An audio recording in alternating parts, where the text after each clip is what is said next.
আমার স্নেহের ছাত্র ও ছাত্রীরা, আজ আমি তোমাদের জন্য নিয়ে এসেছি উচ্চ মাধ্যমিক বাংলা তৃতীয় সেমিস্টারের একটি কবিতার সাজেস্টিভ কিছু প্রশ্ন নিয়ে। গুরুত্বপূর্ণ কিছু প্রশ্ন যেগুলো তোমরা লিখে অনুশীলন করো, আগামী পরীক্ষায় তোমাদের কাজে আসবে। কবিতার নাম তার সঙ্গে। কবিতাটি লিখেছেন পাবলো নেরুদা। তোমাদের বলে রাখি, চ্যানেলে নতুন হয়ে থাকলে অবশ্যই চ্যানেলটিকে সাবস্ক্রাইব করে নিও। এই ধরনের আরও অনেক ভিডিও তোমরা আমার চ্যানেলে পেয়ে যাবে। প্রথম প্রশ্ন, পাবলো নেরুদা জন্মগ্রহণ করেন কবে? 12ই জুলাই 1904। পাবলো নেরুদার আসল নাম কি? এটা খুব গুরুত্বপূর্ণ প্রশ্ন। আসল নাম নেফতালি রিকার্দো রেয়েন্স বাসোয়াল্টো। পাবলো নেরুদার জন্মস্থান কোথায়? উত্তর আমেরিকার চিলির পার্লে শহরে। পরের প্রশ্ন, পাবলো নেরুদার বাবা কে ছিলেন? তার বাবা ছিলেন একজন রেলওয়ে কর্মচারী। 5 নম্বর প্রশ্ন, নেরুদা লা মানানা পত্রিকায় লিখতে শুরু করেন কত বছর বয়সে? 13 বছর বয়সে। নেরুদার লেখা প্রথম প্রকাশিত কবিতা কোনটি? লিখে রাখো, বানান করে বলে দিচ্ছি। ENTUSISWAY PERACVERANCIA।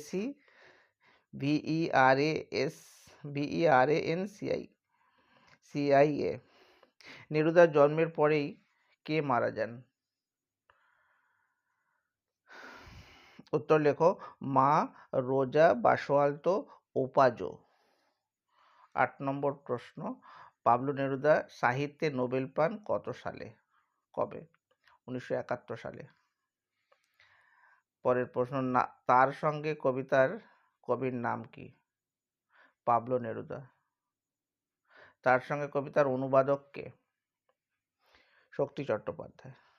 তার সঙ্গে কবিতার উৎস গ্রন্থ কোনটি? লিখে রাখো, পাবলো নেরুদার প্রেমের কবিতা। পরের প্রশ্ন, সময়টা খুব সুবিধের না, কোন কবিতার লাইন? তার সঙ্গে। সুতরাং অপেক্ষা করো, কার জন্য অপেক্ষা? উত্তর, আমার জন্য। পরের প্রশ্ন, দুজনে মিলে খুব সমঝে একে পার করতে হবে। একে বলতে কবি কি বুঝিয়েছেন? একে বলতে আসলে অস্থির সময়কে বুঝিয়েছেন। পরের প্রশ্ন, খুব সমঝে একে পার করতে হবে,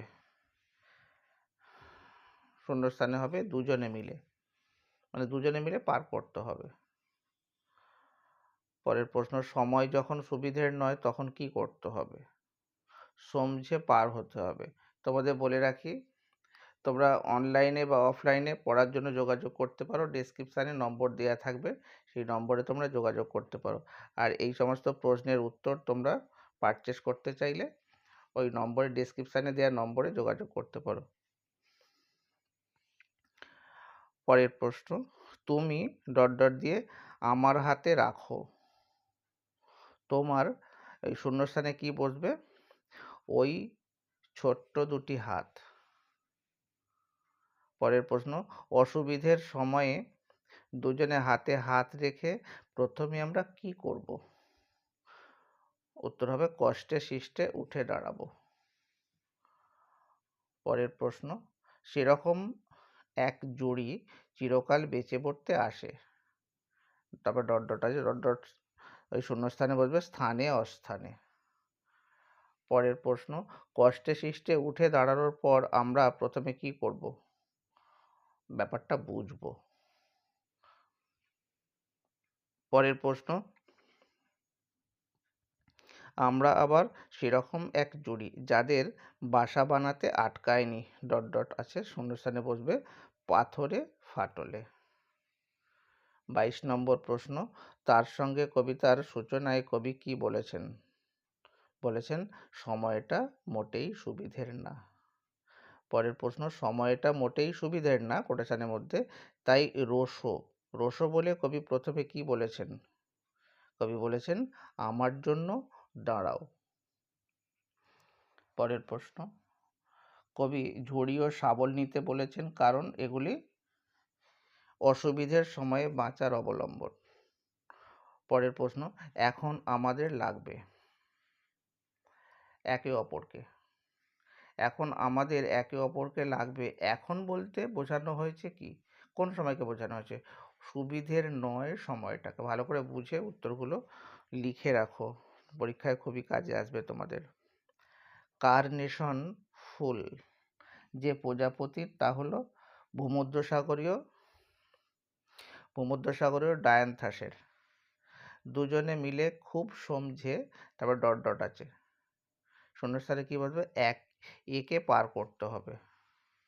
পরের প্রশ্ন, প্রথমে শূন্যস্থান দেওয়া, আহ্লাদ করব, শূন্যস্থানে কি বসবে?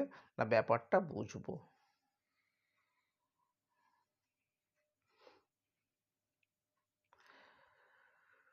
হ্যাঁ, পরের প্রশ্ন, আমরা আবার ডট ডট দিয়ে জড়ি, কি হবে? শূন্যস্থানে বসবে সেরকম এক। তোমাদের বলে রাখি, তৃতীয় সেমিস্টারের জন্য ভর্তি চলছে, প্রথম 10 জনের জন্য বিশেষ অফার আছে।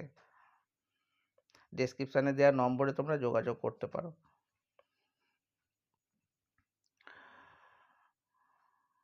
পরের প্রশ্ন, শূন্যস্থানের প্রশ্ন, যাদের বাসা বানাতে আটকায়নি, হবে পাথরে ফাটলেও। পরের প্রশ্ন, এখন আমাদের ডট ডট দিয়ে লাগবে একে অপরকে। পরের প্রশ্ন, শুধু ডট ডট দিয়ে ফুলের জন্য না, শূন্যস্থানে বসবে কার্নেশন। পরের প্রশ্ন, আমাদের দুজনের ডট ডট দিয়ে লাগবে হাতগুলোই। পরের প্রশ্ন, আমরা আমাদের ডট ডট দিয়ে, শূন্যস্থানে কি বসবে বলতে হবে? একে জুঝবই। শূন্যস্থানে বসবে চার হাত চার চোখে। ভিডিওটা শেষ পর্যন্ত দেখার জন্য তোমাদের অসংখ্য ধন্যবাদ। ভালো লাগলে অবশ্যই বন্ধুদের মাঝে শেয়ার করে দিও।